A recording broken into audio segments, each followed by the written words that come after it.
नमस्कार, जय हिंद। स्वागत है आप सभी का हमारे इस YouTube चैनल पर। दोस्तों, पश्चिम बंगाल विधानसभा चुनाव को लेकर चुनाव आयोग बहुत ही जल्द चुनाव की तारीखों की घोषणा करने वाला है।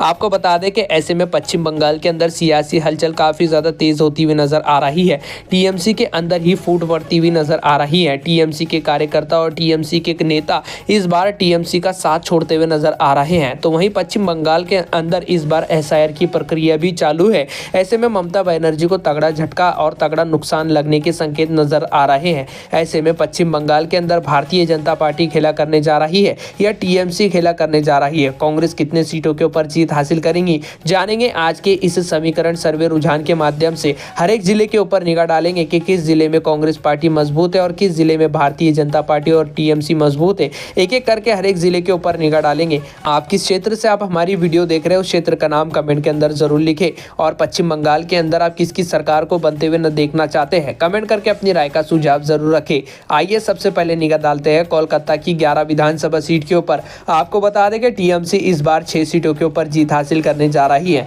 तो वहीं भारतीय जनता पार्टी के खाते में 5 सीट जाने की संभावना है। कांग्रेस पार्टी और अन्य दलों का खाता तक खुलता हुआ नजर नहीं आ रहा है। दोस्तों, पश्चिम बंगाल का अगला क्षेत्र है हावड़ा। यहाँ पर कुल 16 विधानसभा सीट आती है। इस बार टीएमसी कुल 8 सीटों के ऊपर जीत हासिल करने जा रही है। भारतीय जनता पार्टी के खाते में 7 सीट जाने की संभावना है। कांग्रेस पार्टी के खाते में 1 सीट जाने की संभावना जताई गई है। अन्य पार्टियों का खाता तक खुलता हुआ नजर नहीं आ रहा है। दोस्तों, हम आपको बता दें कि पश्चिम बंगाल के अंदर कुल 294 विधानसभा सीटें और इस बार कांटे की टक्कर देखने को मिल रही है भारतीय जनता पार्टी और टीएमसी के अंदर। आपको बता दें कि भारतीय जनता पार्टी इस बार पश्चिम बंगाल के अंदर एसआईआर प्रक्रिया शुरू कर दी है। इसकी वजह से ममता बनर्जी को तगड़ा झटका लगने की संभावना जताई गई है।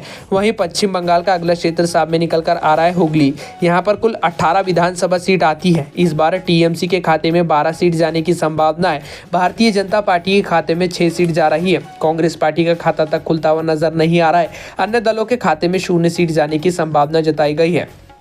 पश्चिम बंगाल का अगला क्षेत्र सामने निकल कर आ रहा है पूर्वी मोदिनापुर। यहाँ पर कुल 16 विधानसभा सीट आती है। इस बार टीएमसी 9 सीटों के ऊपर जीत हासिल करने जा रही है। भारतीय जनता पार्टी 6 सीट जीतने में समर्थन जुटा रही है। तो कांग्रेस पार्टी के खाते में मात्र 1 ही सीट जा रही है। कांग्रेस पार्टी को इस बार तगड़ा नुकसान झेलना पड़ सकता है। वही अन्य पार्टियों के खाते में 0 सीट जाने की संभावना है। पश्चिम बंगाल की 294 विधानसभा सीटों के अंदर से 61 विधानसभा सीटों के ऊपर बात कर चुके हैं। टीएमसी के खाते में 35 सीट जा रही है। भारतीय जनता पार्टी के खाते में 24 सीट जा रही है। कांग्रेस पार्टी के खाते में 2 सीट जाने की संभावना है। अन्य पार्टियों का खाता तक खुलता हुआ नजर नहीं आ रहा है। पश्चिम बंगाल का अगला क्षेत्र सामने निकल कर आ रहा है पश्चिम मोदिनापुर। यहाँ पर कुल 15 विधानसभा सीट आती है। इस बार टीएमसी यानी कि तृणमूल कांग्रेस पार्टी, ममता बनर्जी की पार्टी 8 सीटों के ऊपर जीत हासिल कर रही है। तो वहीं भारतीय जनता पार्टी के खाते में 7 सीट जाने की संभावना है। अन्य पार्टियों का खाता तक खुलता हुआ नजर नहीं आ रहा है। कांग्रेस पार्टी को भी तगड़ा नुकसान झेलना पड़ सकता है। कुछ बिहार की कुल 9 विधानसभा सीट का समीकरण देखें तो इस बार टीएमसी तृणमूल कांग्रेस पार्टी 5 सीटों के ऊपर जीत हासिल कर रही है। भारतीय जनता पार्टी के खाते में 4 सीट जाने की संभावना है। कांग्रेस पार्टी का खाता तक खुलता हुआ नजर नहीं आ रहा है। अन्य पार्टियों के खाते में 0 सीट जाने की संभावना जताई गई है। दोस्तों, पश्चिम बंगाल की 294 विधानसभा सीटों के अंदर से 85 विधानसभा सीटों के ऊपर बात कर चुके हैं। ममता बनर्जी की party TMC Trinamool Congress party 48 सीटों के ऊपर जीत हासिल कर रही है। भारतीय जनता पार्टी इस बार 35 सीटों के ऊपर जीत हासिल करने जा रही है। तो वहीं कांग्रेस पार्टी 2 सीटों के ऊपर ही सिमटती हुई नजर आ रही है। पश्चिम बंगाल का अगला क्षेत्र सामने निकल कर आ रहा है अलीपुरा। यहाँ पर कुल 5 विधानसभा सीट आती है। बता दें कि टीएमसी के खाते में 3 सीट जा रही हैं। तो वहीं भारतीय जनता पार्टी 2 सीटों के ऊपर जीत हासिल कर रही है। कांग्रेस पार्टी और अन्य पार्टियों का खाता तक खुलता हुआ नजर नहीं आ रहा है। दोस्तों, जलपाईगुड़ी की 7 विधानसभा सीट का समीकरण देखें तो इस बार टीएमसी कुल 4 सीटों के ऊपर जीत हासिल करने जा रही है। भारतीय जनता पार्टी के खाते में 3 सीट जाने की संभावना है। कांग्रेस पार्टी और अन्य पार्टियों का खाता तक खुलता हुआ नजर नहीं आ रहा है। आपको बता दें कि जलपाईगुड़ी के अंदर से कांग्रेस पार्टी को तगड़ा झटका लगने की संभावना जताई गई है। पश्चिम बंगाल का अगला क्षेत्र है। यहाँ पर कुल 1 ही विधानसभा सीट आती है। इस बार टीएमसी यानी कि तृणमूल कांग्रेस पार्टी 1 सीट के ऊपर जीत हासिल कर रही है। तो वहीं भारतीय जनता पार्टी और कांग्रेस पार्टी और अन्य दलों को तगड़ा झटका लग सकता है। दार्जिलिंग की कुल 5 विधानसभा सीट के ऊपर बात करें तो इस बार TMC Trinamool Congress party 3 seat जीतने जा रही है, तो वहीं भारतीय जनता पार्टी के खाते में 2 सीट जाने की संभावना है। अन्य पार्टियों का खाता तक खुलता हुआ नजर नहीं आ रहा है। दोस्तों, पश्चिम बंगाल की 294 विधानसभा सीटों के अंदर से 103 विधानसभा सीटों के ऊपर बात कर चुके हैं। तृणमूल कांग्रेस पार्टी के खाते में 59 सीट जा रही है, तो वहीं भारतीय जनता पार्टी के खाते में 42 सीट जा रही है। कांग्रेस पार्टी मात्र 2 सीटों के ऊपर ही बढ़त बना रही है, तो अन्य पार्टियों का खाता तक खुलता हुआ नजर नहीं आ रहा है। उत्तर दिनाजपुर विधानसभा सीट के ऊपर बात करें तो यहाँ पर कुल 9 विधानसभा सीट आती है। इस बार तृणमूल कांग्रेस पार्टी कुल 5 सीटों के ऊपर जीत हासिल कर रही है। भारतीय जनता पार्टी 3 सीट जीतने में जा रही है, तो वहीं कांग्रेस पार्टी के खाते में 1 सीट जाने की संभावना है। अन्य पार्टियों का खाता तक खुलता हुआ नजर नहीं आ रहा है।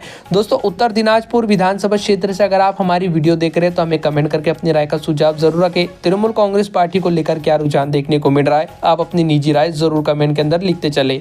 अगला क्षेत्र सामने निकल कर आ रहा है मालदा। यहाँ पर कुल 12 विधानसभा सीट आती है। इस बार तृणमूल कांग्रेस पार्टी कुल 8 सीट जीतने में समर्थन जुटा रही है, तो कांग्रेस भारतीय जनता पार्टी कुल 4 सीटों के ऊपर ही जीत हासिल कर सकती है। कांग्रेस पार्टी और अन्य दलों को तगड़ा झटका लगने की संभावना है। मुर्शिदाबाद की कुल 22 विधानसभा सीट का ताजा समीकरण देखें तो इस बार तृणमूल कांग्रेस पार्टी ममता बनर्जी की पार्टी कुल 15 सीटों के ऊपर जीत हासिल कर रही है, तो वहीं भारतीय जनता पार्टी के खाते में 4 सीट जाने की संभावना है। कांग्रेस पार्टी 2 सीटों के ऊपर जीत हासिल कर रही है। अन्य पार्टियों का खाता तक खुलता हुआ नजर नहीं आ रहा है। पश्चिम बंगाल का अगला क्षेत्र सामने निकलकर आ रहा है नादिया। यहाँ पर कुल 17 विधानसभा सीट आती है। तृणमूल कांग्रेस पार्टी इस बार 9 सीटों के ऊपर जीत हासिल कर रही है। भारतीय जनता पार्टी कुल 7 सीटों के ऊपर जीत हासिल करती हुई नजर आ रही है। कांग्रेस पार्टी का खाता तक खुलता हुआ नजर नहीं आ रहा है। अन्य पार्टियों के खाते में 1 सीट जाने की संभावना है। पश्चिम बंगाल की 294 विधानसभा सीटों के अंदर से 163 विधानसभा सीटों के ऊपर बात कर चुके हैं। टीएमसी के खाते में 96 सीट जा रही है, तो भारतीय जनता पार्टी 60 सीटों के ऊपर जीत हासिल कर रही है। कांग्रेस पार्टी के खाते में 5 सीट जाने की संभावना है। अन्य पार्टियों के खाते में 1 सीट जाती हुई नजर आ रही है। आइए पश्चिम बंगाल के अगले क्षेत्र की तरफ निगाह डालते हैं। पश्चिम बंगाल का अगला क्षेत्र है उत्तर 24 परगना। यहाँ पर 33 विधानसभा सीट आती है और इस बार कांटे की टक्कर देखने को मिलने वाली है। भारतीय जनता पार्टी के खाते में 11 सीट जाने की संभावना है, वहीं तृणमूल कांग्रेस पार्टी के खाते में 19 सीट जा रही है। भारतीय जनता पार्टी इस बार 11 सीट जीतने में समर्थन जुटा रही है, तो कांग्रेस पार्टी के खाते में 2 सीट जाती हुई नजर आ रही है। अन्य पार्टियों के खाते में 1 सीट जाने की संभावना है। वहीं पश्चिम बंगाल का अगला क्षेत्र है दक्षिण 24 परगना। यहाँ पर 31 विधानसभा सीट आती है। टीएमसी यानी कि तृणमूल कांग्रेस पार्टी ममता बनर्जी की पार्टी 20 सीटों के ऊपर जीत हासिल कर रही है।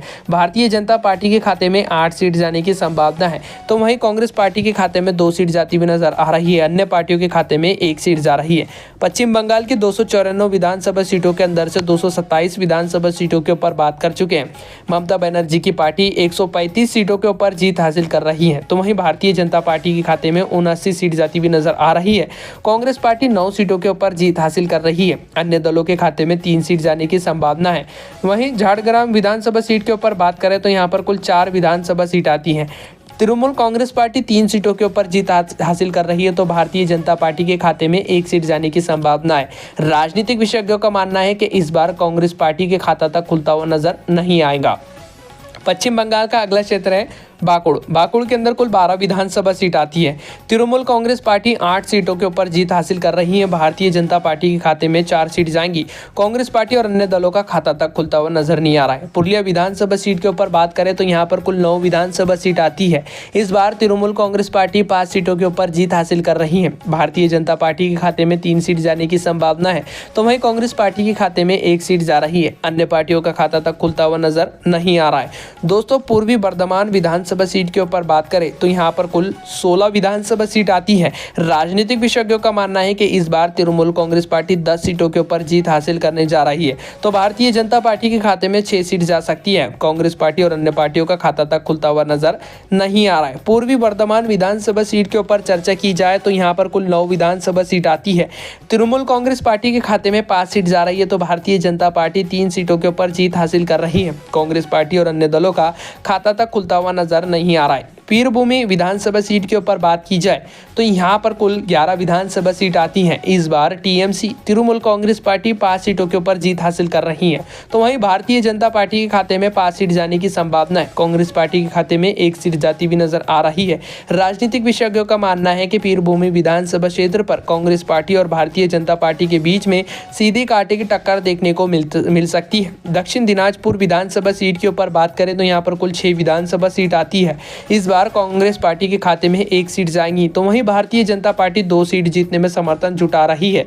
ममता बनर्जी की पार्टी के खाते में 3 सीट जाने की संभावना है। अन्य दलों का खाता तक खुलता हुआ नजर नहीं आ रहा है। दोस्तों, पश्चिम बंगाल की 294 विधानसभा सीटों पर लगभग हम चर्चा पूरी कर चुके हैं। इस बार तृणमूल कांग्रेस पार्टी 176 सीटों के ऊपर बढ़त बना रही है। पिछले विधानसभा चुनाव के मुकाबले में इस बार तृणमूल कांग्रेस पार्टी को तगड़ा नुकसान लग सकता है, तो वहीं भारतीय जनता पार्टी के खाते में 103 सीट जाने की संभावना है, तो अन्य पार्टियों के खाते में 3 सीट जा रही है। कांग्रेस पार्टी 12 सीटों के ऊपर जीत हासिल कर रही है। आपको बता दें कि इस बार भारतीय जनता पार्टी के पास कई ऐसे मुद्दे हैं जिसकी वजह से तृणमूल कांग्रेस पार्टी को नुकसान झेलना पड़ सकता है। भारतीय जनता पार्टी बंगाल के अंदर सर्वे करा रही है, जिसकी वजह से इस बार तृणमूल कांग्रेस पार्टी को नुकसान झेलना पड़ सकता है। वहीं एसआईआर की प्रक्रिया भी चालू है, जिसकी वजह से तृणमूल कांग्रेस पार्टी यानी कि ममता बनर्जी की पार्टी को तगड़ा नुकसान झेलने की संभावना है। वैसे आपका क्या सुझाव है कि पश्चिम बंगाल का अगला मुख्यमंत्री कौन होना चाहिए? कमेंट करके अपनी राय का सुझाव जरूर रखें। फिलहाल इस वीडियो में बस इतना ही। जय हिंद।